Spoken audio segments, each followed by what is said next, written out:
കടലാസു വഞ്ചിയിലെ യാത്രക്കാർ. രചന സജിന. അവതരണം ഷാഹുൽ മലയിൽ.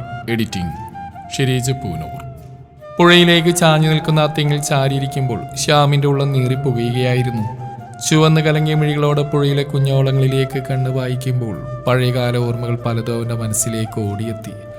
കുഞ്ഞുനാളിൽ അച്ഛനും ചേച്ചിക്കുമൊപ്പം നീന്തൽ പഠിച്ചതും തോർത്തുകൊണ്ട് പരൽ മീനുകൾ കോരിപ്പിടിച്ചതും അവധി ദിനങ്ങളിൽ കൂട്ടുകാരോടൊപ്പം മുങ്ങാങ്കുഴിയിട്ട് നീന്തി തുടിച്ചതും ഒരിക്കൽ കൂട്ടുകാരൊന്നിച്ച് പുഴ കാണാൻ വന്ന് കാൽവഴുതി പുഴയിൽ വീണ് നീതുവിനെ രക്ഷപ്പെടുത്തിയതും അന്നു മുതൽ അവളിൽ മുട്ടിട്ട പ്രണയം അവൾ ആദ്യമായി തന്നോട് തുറന്നു പറഞ്ഞതും അങ്ങനെ ജീവിതത്തിലെ എത്രയെത്ര നല്ല നിമിഷങ്ങൾ, ഒരിക്കലും മറവിക്ക് വിട്ടുകൊടുക്കാൻ കഴിയാത്ത മനോഹരമായ എത്രയെത്ര ഓർമ്മകൾ തനിക്ക് സമ്മാനിച്ചിട്ടുണ്ട് ഈ പുഴ.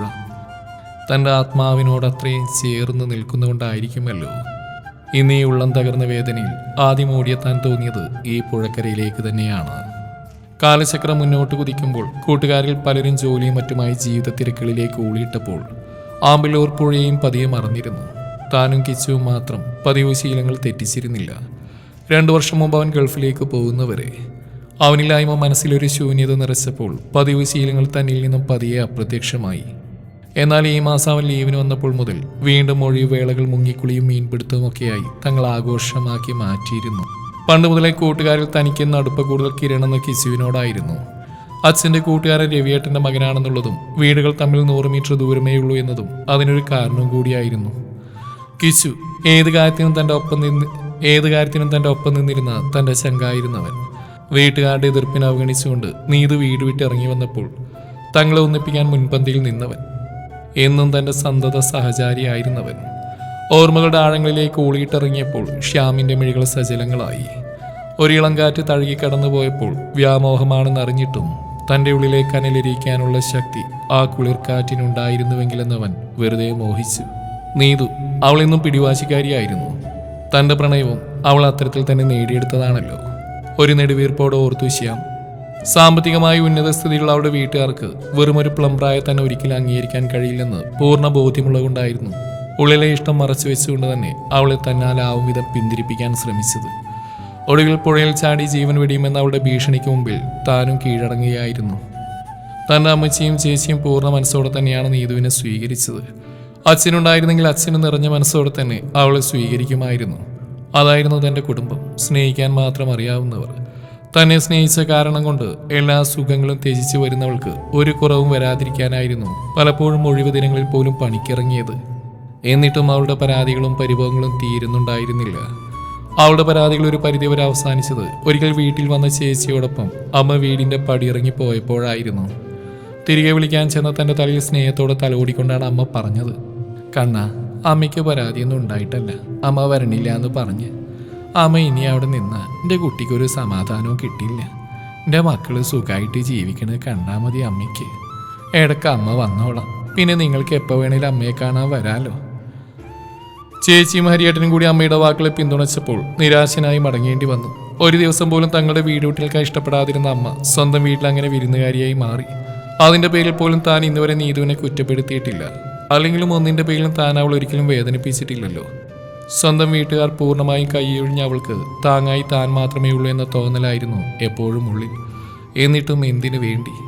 ഉത്തരം കിട്ടാത്ത ആ ചോദ്യം കൂരമ്പ് പോലെ തൻ്റെ ഉള്ളം കീറി മുറിക്കുന്നതായി തോന്നി ശ്യാമിന്.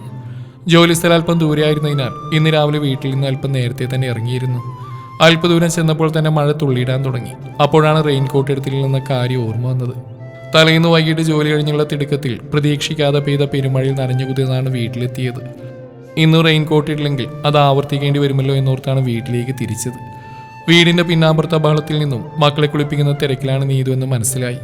സ്കൂൾ ബസ് തന്നെ ഇനി 1/2 മണിക്കൂർ കൂടിയുള്ളൂ. അതുകൊണ്ട് തന്നെ അവളെ വിളിച്ച് ബുദ്ധിമുട്ടിക്കാൻ തോന്നിയില്ല. ചാരി വെച്ച മുൻവശത്തെ വാതിൽ തുറന്ന് റൂമിലെ അലമാരിൽ നിന്ന് റെയിൻകോട്ട് എടുക്കാൻ തുടങ്ങുമ്പോഴാണ് ഒരു പുതിയ ഫോൺ ശ്രദ്ധയിൽപ്പെട്ടത്. നീതുവിൻ്റെ ഫോണിൽ നിന്ന് മനസ്സിലായതും സംശയത്തോടെ ആ ഫോൺ കയ്യിലേക്ക് എടുത്തപ്പോൾ തന്നെ മൈസോളിൽ നിന്ന് സേവ് ചെയ്ത നമ്പറിലേക്ക് പകുതി ടൈപ്പ് ചെയ്ത് വെച്ച മെസ്സേജ് കണ്ടു.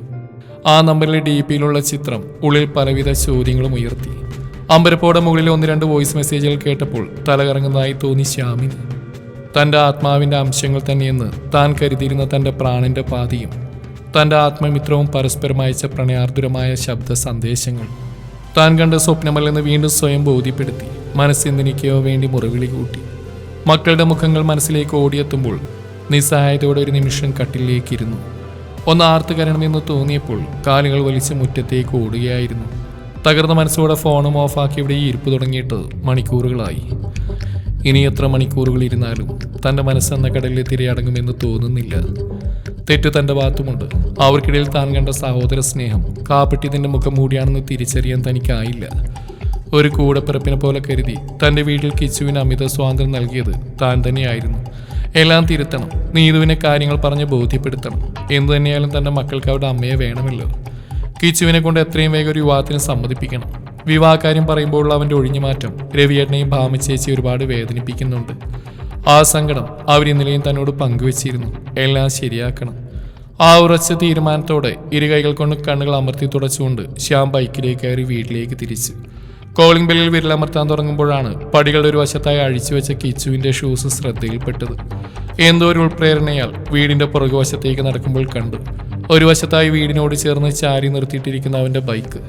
തകർന്ന ഹൃദയത്തോടെ അതിലേക്ക് നോക്കുമ്പോൾ വീടിനുള്ളിൽ നിന്ന് അടക്കി പിടിച്ച ചിരിയൊച്ചകൾ കേൾക്കാമായിരുന്നു. ഇരുകൈകൾ കൊണ്ടും ചെവികൾ പൊത്തിപ്പിടിച്ച് കണ്ണുകൾ ഇറുക്കെ അടക്കുമ്പോൾ തൻ്റെ ഉള്ളിൽ തനിക്കൊട്ടും പരിചിതമല്ലാത്തൊരു ഭാവം ഉടലെടുക്കുന്നതായി തോന്നി ശ്യാമിന്. തലക്കുള്ളിൽ 1000 വണ്ടുകൾ ഒരുമിച്ച് വട്ടമിട്ട് പറക്കുന്ന പോലെ. മനസ്സിൻ്റെ നിയന്ത്രണം പൂർണ്ണമായും നഷ്ടപ്പെട്ട് കഴിഞ്ഞിരുന്നു. ഒറ്റ ചവിട്ടിന് വലിയൊരു ശബ്ദത്തോടെ ബൈക്ക് നിലംപതിച്ചു. ഭ്രാന്തമായ ഒരു ആവേശത്തോടെ വീണ്ടും പിന്നിലേക്ക് ഓടുമ്പോൾ കണ്ണിൽ കണ്ടതെല്ലാം കാലുകൊണ്ട് തട്ടിയെറിഞ്ഞു. ശ്യാമിൻ്റെ കണ്ണുകൾ നിർവചിക്കാനാവാത്ത ഭാവത്തോടെ വെട്ടിത്തിളങ്ങി. മുറ്റത്തെ ശബ്ദം കേട്ട് അഴിഞ്ഞുലഞ്ഞ മുടി വാരിക്കെട്ടി വാതിൽ തുറന്ന നീതു കനലെരിയുന്ന കണ്ണുകളോടെ കൊടുവാളും പിടിച്ചു നിൽക്കുന്ന ശ്യാമിനെ കണ്ട് അമ്പരന്നു. സ്വബോധം വീണ്ടെടുത്തൊരു നിലവിളിയോടെ തിരിഞ്ഞോടാൻ തുടങ്ങി അവളും. അവളുടെ നിലവിളി കേട്ട് അകത്തുനിന്ന് ഓടിയത്തെ കിരണും നിമിഷങ്ങൾക്കകം ശ്യാമിന്റെ കയ്യിലെ കൊടുവാളിന് ഇരകളായി. മണിക്കൂറുകൾക്ക് ശേഷം വാപൊത്തി പൊട്ടിക്കരയുന്ന അമ്മയെയും ചേച്ചിയെയും ചുറ്റിപ്പിടിച്ചുകൊണ്ട് നിറമിഴികളോടെ ദയനീയ ഭാവത്തിൽ തന്നെ നോക്കുന്ന 6 വയസ്സുകാരൻ്റെയും 4 വയസ്സുകാരുടെയും മുഖങ്ങളിലേക്ക് നോക്കാനുള്ള ത്രാണിയില്ലാതെ ഹൃദയം തകർന്നുകൊണ്ട് പോലീസ് ജീപ്പിലേക്ക് കയറുമ്പോൾ ശ്യാം കണ്ടു. തലേന്ന് താനും നീതുവും മക്കളും കൂടി ഉണ്ടാക്കിയ കടലാസു വഞ്ചികളിലൊന്ന് ജീപ്പിന്റെ ചക്രങ്ങളിലൊന്നിൻ്റെ അടിയിൽ കിടന്ന് ഞെരിഞ്ഞമരുന്നത്. അപ്പോഴും ദൂരെ ഇതൊന്നും അറിയാതെ ആമ്പല്ലൂർ പുഴ ശാന്തമായി ഒഴുകുന്നുണ്ടായിരുന്നു.